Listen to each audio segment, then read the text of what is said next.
Good morning, everyone. We're continuing here in the laws of KASHRUS of Rabbi Forest, and we're speaking about what kind of cooking has to be done in order to make this food bishul akum, food that's considered cooked by a non-Jew. And he says today, din hamalacha, which is salting, v'ishun, smoking, al yidei nochi, that is done through a goy. Le'yosu chazal el im mevashel anochi. The only thing that Chazal said that a non-Jew is not allowed to do to your food is to cook it.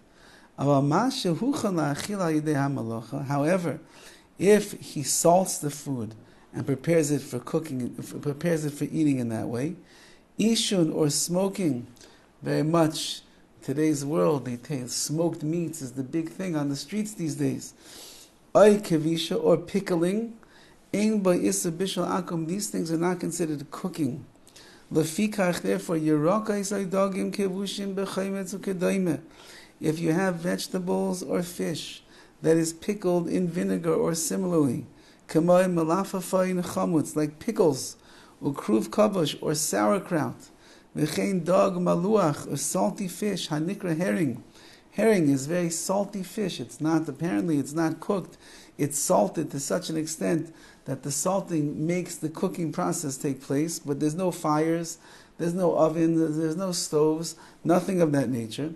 Im ein ben chashash taroves, so of course you have to know that there's no prohibited ingredients that the goy put inside of there.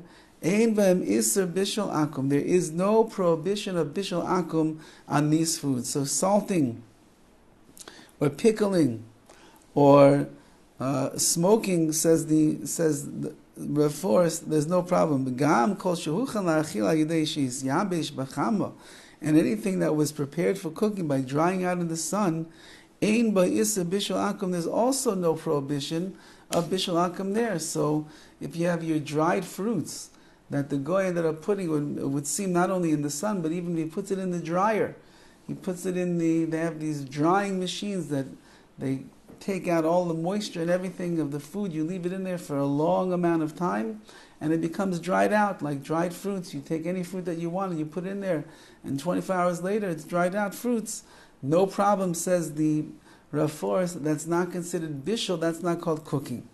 And then he writes, din bishul bekitor, what about with steam? Can you cook something with steam? Yesh ayim shamaychal asher nizbashal al yedei kitor. There are those that say that anything you can cook with steam, I don't know, I guess it would be like a steam cooker. There's such things that are a steam cooker. Behevil, aim by iser bishul. There are those who bishul akum. There are those who say that that's not considered bishul akum. Shlo nechshav akitor ke'eshem avashel. Because the steam, if you're using the steam to cook, so it's not considered like a fire that is cooking.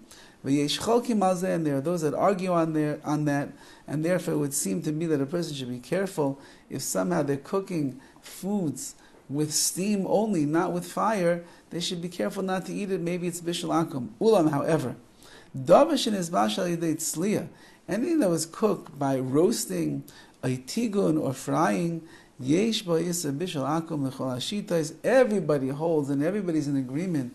Roasting and frying and the like, that certainly is called the bishul akum, that is cooking that is done by a non-Jew, and that would be usur. You're not going to be allowed to eat it.